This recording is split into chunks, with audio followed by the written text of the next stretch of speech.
দেশের বাজারে আবারও বেড়েছে সোনার দাম। সবশেষ সমন্বয় অনুযায়ী শনিবার 23 মে নতুন দামে বিক্রি হচ্ছে মূল্যবান এই ধাতু। বৃহস্পতিবার 21 মে নতুন মূল্য ঘোষণা করে বাংলাদেশ জুয়েলার্স অ্যাসোসিয়েশন বাজুস। সংস্থাটি জানায়, স্থানীয় বাজারে তেজাবি সোনা বা পিওর গোল্ডের দাম বৃদ্ধি পাওয়ায় নতুন দর নির্ধারণ করা হয়েছে।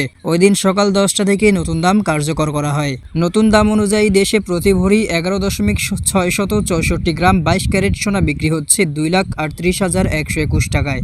এছাড়া 21 ক্যারেটের প্রতি ভরি 2,27,331 টাকা, 18 ক্যারেটের প্রতি ভরি 1,94,847 টাকা এবং সনাতন পদ্ধতির সোনা 1,58,689 টাকায় বিক্রি হচ্ছে। এর আগে গত 20 মে সোনার দাম কমিয়েছিল বাজুস। সে সময় 22 ক্যারেটের এক ভরি স্বর্ণের দাম নির্ধারণ করা হয়েছিল 2,35,963 টাকা। অর্থাৎ সবশেষ ঘোষণায় ভরিতে 2,158 টাকা বেড়েছে সোনার দাম। চলতি বছরে এখন পর্যন্ত দেশের বাজারে 67 বার সোনার দাম সমন্বয় করা হয়েছে। এর মধ্যে 36 বার দাম বেড়েছে এবং 31 বার কমেছে। আর 2025 সালে মোট 93 বার সোনার দাম সমন্বয় করা হয়েছিল, যার মধ্যে 64 বার বেড়েছিল এবং 29 বার কমেছিল।